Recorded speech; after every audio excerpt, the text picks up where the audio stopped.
नमस्कार, शाम के 4 बज चुके हैं। एबीपी न्यूज पर हाजिर हूं मैं रुमाना इसार खान। जन मन धन ई कॉन्क्लेव आज दिन भर एबीपी न्यूज पर आप हमारे साथ देख रहे हैं। देखिए, आम बजट आ चुका है। सरकार की तरफ से दावा किया जा रहा है कि ये जो बजट है वो पूरी तरीके से ग्रोथ पर फोकस्ड बजट है। ये जो बजट है वो अर्थव्यवस्था को दोबारा पटरी पर लाने वाला बजट है। लेकिन इसी बजट को लेकर विपक्ष की तरफ से कई तरीके के सवाल उठाए जा रहे हैं, प्रश्न चिन्ह लगाया जा रहा है। तो पक्ष विपक्ष की बहस आज आपने दिन भर हमारे साथ देखी, लेकिन अब मौका आम लोगों के मन में जो सवाल हैं उनके जवाब हासिल करने का है। और ये जवाब हम लेंगे एक्सपर्ट पैनल से। जी हां, इस वक्त एबीपी न्यूज के जन मन धन ई कॉन्क्लेव में मेरे साथ एक्सपर्ट पैनल मौजूद है। आप देख सकते हैं उद्योग जगत के ये जाने माने 3 बड़े नाम इंडस्ट्री से जो हमारे साथ जुड़ रहे हैं। मैं एक एक करके आपका परिचय करा देती हूँ। Himanshu Chaturvedi ji, chief strategy officer Tata projects, हमारे साथ इस चर्चा में शामिल हो रहे हैं। Pradeep Agarwal ji, founder chairman Signature Global के, और हमारे साथ मौजूद हैं Ramdev Agarwal ji, chairman CEO founder Motilal Oswal financial services. बहुत बहुत स्वागत आप तीनों का। सबसे पहले तो मुझे लगता है आप तीनों से ही मेरा ये सवाल होगा कि साहब, जो बजट आया उसे लेकर कल प्रधानमंत्री नरेंद्र मोदी की तरफ से कहा गया कि ये बजट, इसके दिल में गांव है, किसान है, खेती है। और हम देख रहे हैं कि बजट को बाजार की सलामी जो बजट वाले दिन से शुरू हुई थी वो आज भी लगातार जारी है। तो ये बाजार जिस तरीके से बम बम है इस बजट को लेकर, उस फिनोमेना को किस तरीके से समझा जाए? रामदेव जी। नमस्कार। और ये जो बजट है ये काफ़ी उत्साहजनक बजट आया है। इसमें एक तो पहली बात ये है, जो हर साल बजट में एक डर रहता है कि सरकार अभी कोविड के चलते कुछ ना कुछ टैक्स लगाएगी और कुछ ना कुछ रिसोर्स मोबिलाइजेशन करेगी। पर्टिकुलरली रिच के जो वेल्दी लोग हैं, जो धनवान लोग हैं, उनको कोई टैक्स लगेगा, कॉर्पोरेट में टैक्स लगेगा। तो कोई टैक्स नहीं था। उससे आधी रिलीफ तो उसी कारण से हो गई कि भाई कोई टैक्स नहीं आया। दूसरा क्या हो गया कि ऐसा लगता है बहुत ज़्यादा सोच में बदलाव हो गया है। अभी जो एक फिस्कल कंस्ट्रेंट में जी रहे थे लोग, जो मतलब 3.3, 3.4 ऐसे एकदम जकड़े हुए थे फिस्कल के अंदर, वो कोविड के चलते पूरा का पूरा खुल गया है। जो 7-8% का फिस्कल डेफिसिट था, वो 9.5% का फिस्कल डेफिसिट किया है। और अभी इस साल 6.5%, 7% के इन्फ्लेशन। तो उसमें क्या होगा, एक बदलाव आ गया पूरा का पूरा सोच में। और उसी कारण से वो चलते हुए बाजार ने उनको सलामी दी है। और जो खर्चा जो होने वाला है 34-35 लाख करोड़ का अगले साल भी, और उसके साथ में जो आपकी टैक्स की रिकवरी हो रही है, जो इकोनॉमी में रिकवरी हो रही है, उसको देखते हुए ऐसा लगता है कि ये अच्छे समय फाइनली अच्छे समय इकोनॉमी में आने वाला है। ठीक है, प्रदीप जी। रोमाना नमस्कार। सबसे पहले एक चीज समझने की जरूरत है कि एक तो इस दशक का पहला बजट है और दूसरा हिस्ट्री का पहला डिजिटल बजट है। जितना दिल खोल के गवर्नमेंट ने कैपिटल एक्सपेंडिचर किया है, मुझे लगता है इससे पहले के बजट में कभी इससे पहले दिखाई नहीं। और सबसे ज्यादा जो जोर दिया गया है वो दिया गया इंफ्रास्ट्रक्चर। आज किसी भी देश का जो कोर जो रीढ़ है वो है जो उसका इंफ्रास्ट्रक्चर है। अगर आज इंफ्रास्ट्रक्चर डेवलप होगा तो एक तो हर हाथ को काम मिलेगा, एक हर इंडस्ट्री को कहीं ना कहीं डायरेक्टली और इनडायरेक्टली उसका बेनिफिट मिलेगा। तो आज आप देखिए कि अभी तक के जितने बजट होते थे उसमें कहीं ना कहीं जो एक मॉडल होता था कि क्या लेना है और क्या देना है, यहाँ पे गवर्नमेंट ने दिल खोल के काम किया है और कहीं ना कहीं फिस्कल डेफिसिट को एक साइड दरकिनार कर दिया है। जो कि बड़ी एप्रीहेंशन होती थी कि बड़ा सरप्राइजिंग था कि 9.5% की फिस्कल डेफिसिट पे जा रहे हैं और उसके बाद भी कोई चिंता नहीं है। आने वाले टाइम में लग रहा है कि वो जैसे बताया गया कि रोड मैप में 2022 में उसे 6.5% से नीचे लेकर आएंगे। तो मुझे लगता है कि इससे दिल बिल्कुल साफ साफ गवर्नमेंट का नजर आता है कि वो चाहते हैं कि ये टाइम जब कोविड के अंदर हम ऑलरेडी इतने प्रेशर में थे, पूरा का पूरा वर्ल्ड प्रेशर में था, उस वक्त फ्रंट फुट पर आकर मुझे लगता है काम करना चाहिए और कहीं ना कहीं वो नीयत साफ साफ इस बजट में नजर आई।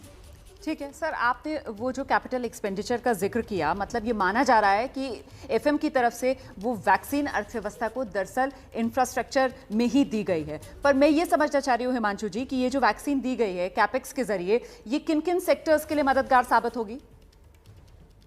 अगर आप जैसे इंफ्रास्ट्रक्चर सेक्टर को देखें तो ये देश का दूसरा सबसे बड़ा एम्प्लॉयर है, रोजगार क्रिएट करने वाला है। और इस बार इसमें 5.5 लाख करोड़ बोल रहे हैं, 2.5% GDP का हम खर्च कर रहे हैं। तो उससे बहुत ज़्यादा एक्सपेक्टेशन है कि इससे इकोनॉमी को सपोर्ट मिलेगा, रोजगार क्रिएट होगा। भले ही साथ में आप उसके जो सीमेंट सेक्टर देखें, स्टील सेक्टर देखें, और जितने अपने हमारे जो MSME सेक्टर होते हैं जो और जो अनऑर्गेनाइज सेगमेंट है, उनको काफ़ी सपोर्ट मिलेगा।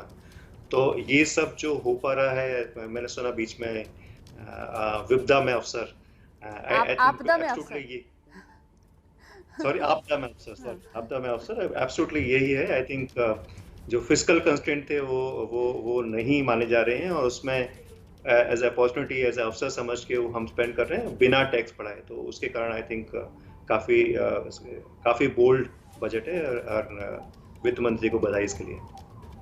ठीक है सर, मैं अब जरा सा इसको और एक्सप्लोर करना चाहती हूँ और आप लोगों से ये समझना चाहती हूँ कि बजट आने से पहले देखिए जो दो बड़ी बातें कही जा रही थी वो ये कि साहब ये जो बजट है इसका फोकस होना चाहिए ग्रोथ ग्रोथ ग्रोथ पर।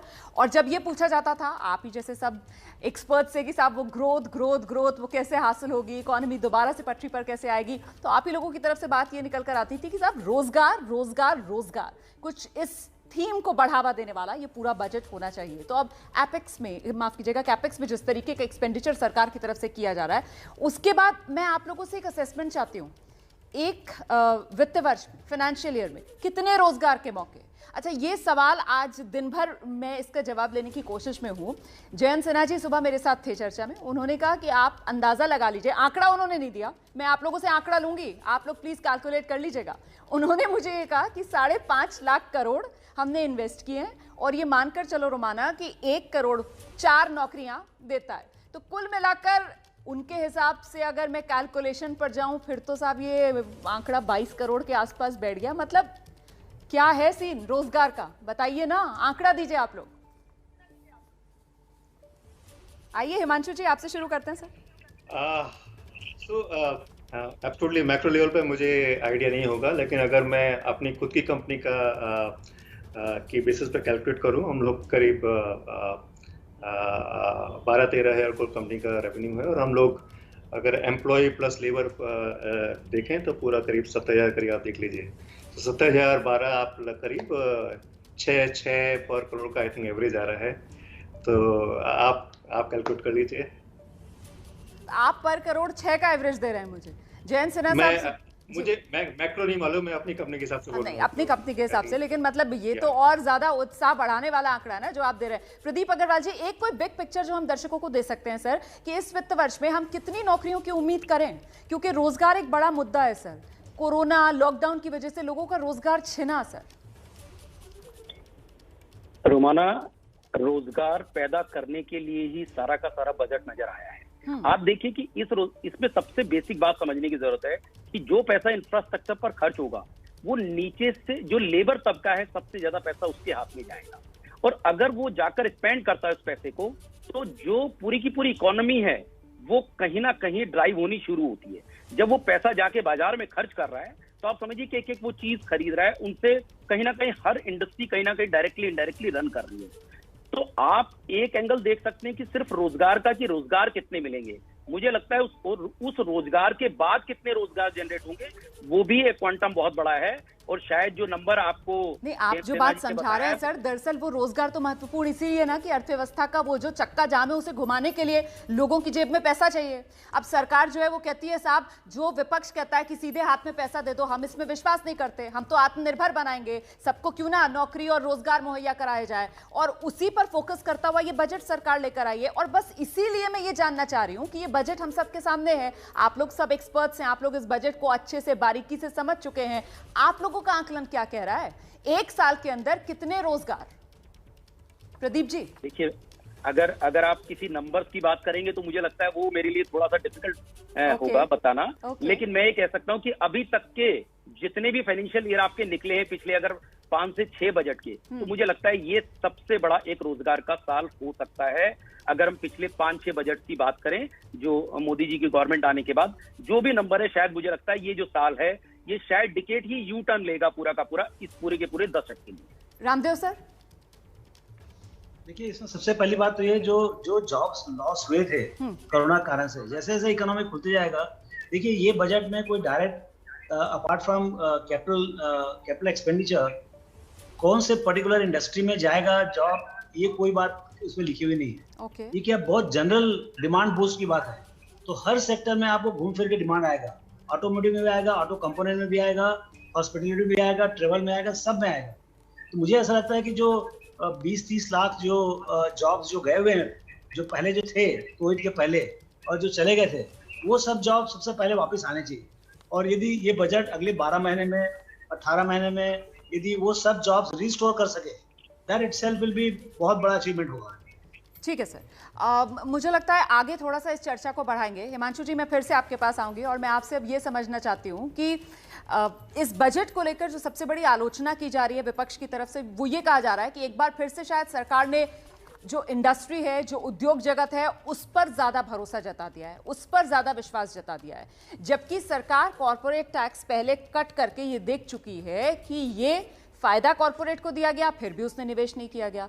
तो कहीं ये मामला उल्टा तो नहीं पड़ जाएगा? इससे बेहतर तो विपक्ष कह रहा है कि सीधे आप पैसा पहुंचा देते जेब में। आप इंतजार कर रहे हो कि उद्योग जगत आगे आएगा, आप इंफ्रा में निवेश करोगे, वो आपकी मदद करेगा और फिर चक्का घूमेगा अर्थव्यवस्था का। हिमांशु जी, आप अगर इंफ्रास्ट्रक्चर इन्वेस्टमेंट देखें तो ब्रॉडली करीब इसमें करीब 60% करीब होता है सेंटर और स्टेट के बीच में इन्वेस्ट होता है।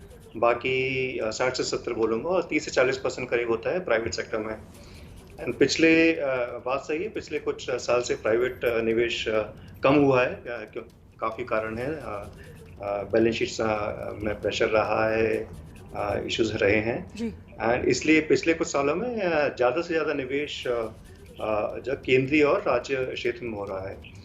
और इस बारे में अगर आप देखें तो इस साल स्पेशली कोविड के कारण जो स्पेशली प्राइवेट और राज्य क्षेत्र में निवेश करने की कैपेबिलिटी थोड़ी और कम होती, तो उस हिसाब से जो सेंटर ने अपना बढ़ाया है पूरा निवेश इस सेक्टर में, इंफ्रास्ट्रक्चर सेक्टर में, बहुत ही ज़्यादा अच्छी बात है वो। एंड आप पूरा जो आप बजट देखेंगे, लार्जली उन्होंने सेंटर ने अपना बढ़ाया है, और जो स्टेट्स को जो उन्होंने अलोकेट किया है इसमें इन्वेस्ट करने के लिए वो भी बढ़ा है। तो प्राइवेट सेक्टर मुझे लगता है अभी कुछ सेक्टर्स को छोड़ के अधिकतर सेक्टर्स जो पहले रहे हैं उनमें निवेश थोड़ा अभी कंट्रोल रहेगा, थोड़ा टाइम लगेगा उसको वापस आने में, जो पुराने जो हमने पिछले दशक में जो लेवल्स देखे हैं।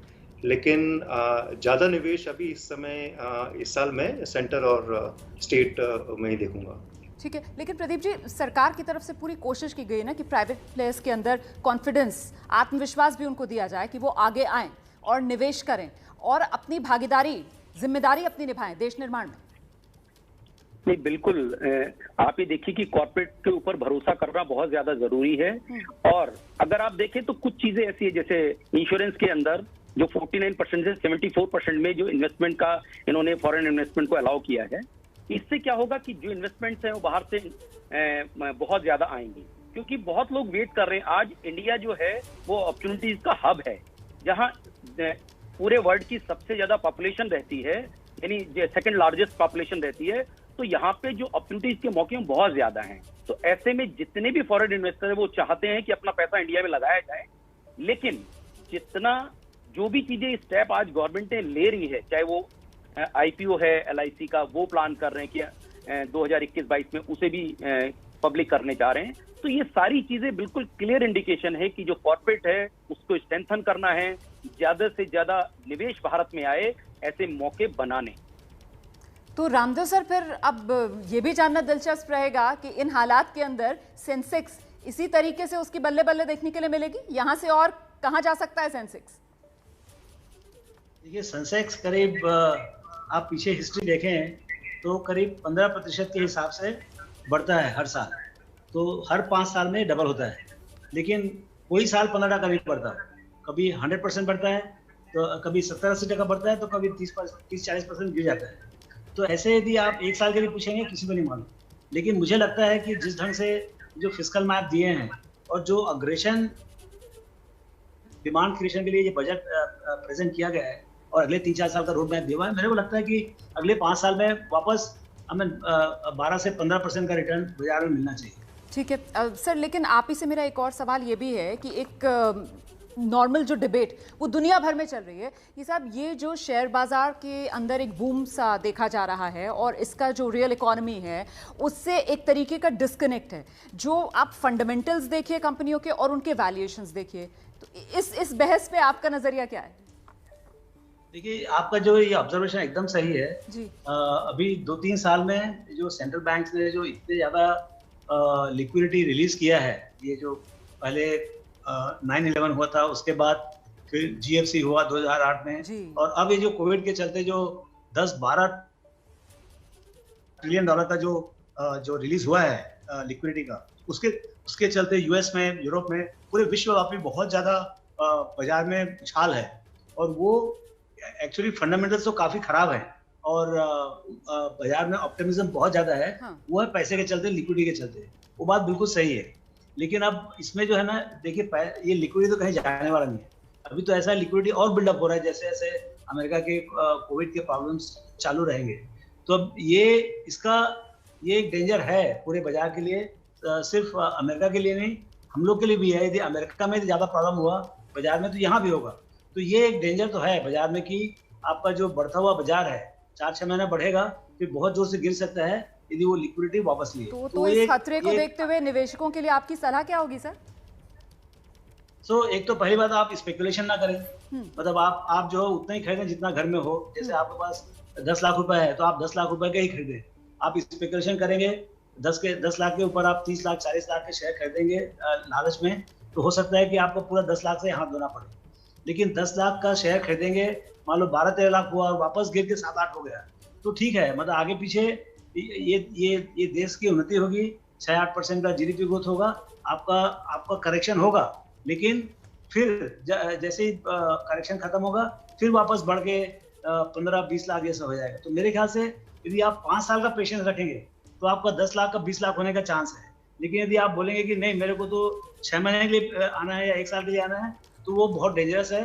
और वो उस 6 महीना 12 महीने के लिए बाजार में आने की जरूरत नहीं है। I think you should avoid. Long term vision के साथ अगर आप बाजार में आ रहे हैं तो आपका बाजार में स्वागत है, वरना आए तो वो जिस तरीके से कहते हैं ना कि सवारी जो है वो अपने सामान के लिए खुद जिम्मेदार है, वही नसीहत इस वक्त रामदेव अग्रवाल साहब दे रहे हैं। अच्छा, जल्दी से चलते चलते, समय मेरे पास बहुत कम है, अगर आप लोग इस बजट को 10 में से मार्क्स दे पाए, कितने मार्क्स देंगे? और वो $5 ट्रिलियन इकोनॉमी 2024 तक, वो टारगेट आपको लग रहा है अचीवेबल है या फिर वो थोड़ा सा और आगे एक्सटेंड करना पड़ेगा? आप लोगों का असेसमेंट क्या करता है? बहुत ही संक्षेप में हिमांशु जी, आपसे शुरू कर देती हूँ sir.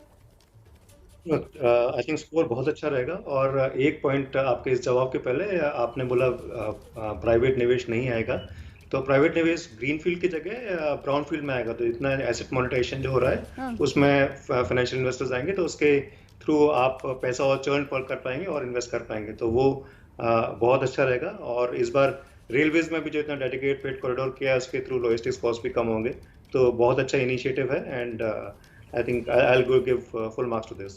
10 out of 10। Himanshu ji. Pradeep ji. Romana, मेरा ये एडवाइस रहेगा जो भी व्यूवर्स हैं आपके, उनके लिए, कि रियल एस्टेट एक पिछले 5 से 7 साल से जो प्राइजेस हैं उसमें अप नहीं हुए हैं, तो जो एक इन्वेस्टमेंट का वे है वो रियल एस्टेट मुझे लगता है आगे 2-4 साल में बहुत ज्यादा बेहतर रिटर्न देने वाला है compare to other asset class. अच्छा, तो आप सीधे रामदेव जी को यहाँ पर आप उनको सीधा चैलेंज दे रहे हैं। रामदेव सर आइए जल्दी से। मैं उनको चैलेंज नहीं दे रहा, मेरा सिर्फ इतना एडवाइस है कि क्योंकि कोई भी मार्केट, सर वो तो गारंटी दे रहे हैं 5 साल में तो डबल होकर ही रहेगा, वो तो गारंटी दे रहे हैं 5 साल का। वो मुझे लगता है शायद रियल एस्टेट का परफॉर्मेंस शायद उसके कंपैरिजन में ज्यादा बेटर होगा, क्योंकि वो ऑलरेडी 5 से 7 साल से वहाँ पे प्राइस इंक्रीज नहीं हुई है। चले फिंगर्स क्रॉस, क्योंकि अल्टीमेटली देश को, इकोनॉमी को हमारी फायदा होगा। रामदेव सर। हाँ जी, 10 में से कितने नंबर सर? और वो 2024 तक $5 ट्रिलियन इकोनॉमी, सपना साकार होगा हमारा? मैं बहुत ज्यादा मार्क्स दूंगा, करीब 8-9 मार्क्स दूंगा आउट ऑफ 10। दूसरा ये कि ये $5 ट्रिलियन इकोनॉमी का जो जर्नी है, डेफिनेटली 24 में हो ना हो ये तो डिफिकल्ट है, क्योंकि रुपये डॉलर की पैरिटी के ऊपर भी है। यदि इंडियन इकोनॉमी बहुत स्ट्रांग हुआ तो रुपया भी 72 से सुधर के यदि 65 हो गया तो पक्का हो जाएगा, नहीं तो फिर 1 आध साल और लगेगा। बहुत बहुत धन्यवाद, थैंक यू सो मच सभी एक्सपर्ट्स का इस बजट को लेकर चर्चा में हमारे साथ शामिल होने के लिए। और यकीन मानिए आप लोगों ने जिस तरीके की बातें की हैं उससे जो दर्शक है उसको समझ में आ रहा होगा कि कितना महत्वपूर्ण, क्योंकि अभूतपूर्व ये हालात थे और उसमें उम्मीद ये की जा रही थी कि एक ऐसा बजट आए जिससे लोगों के चेहरे पर मुस्कान आए। तो उसी मुस्कान की उम्मीद जताते हुए एक्सपर्ट्स को आपने सुना।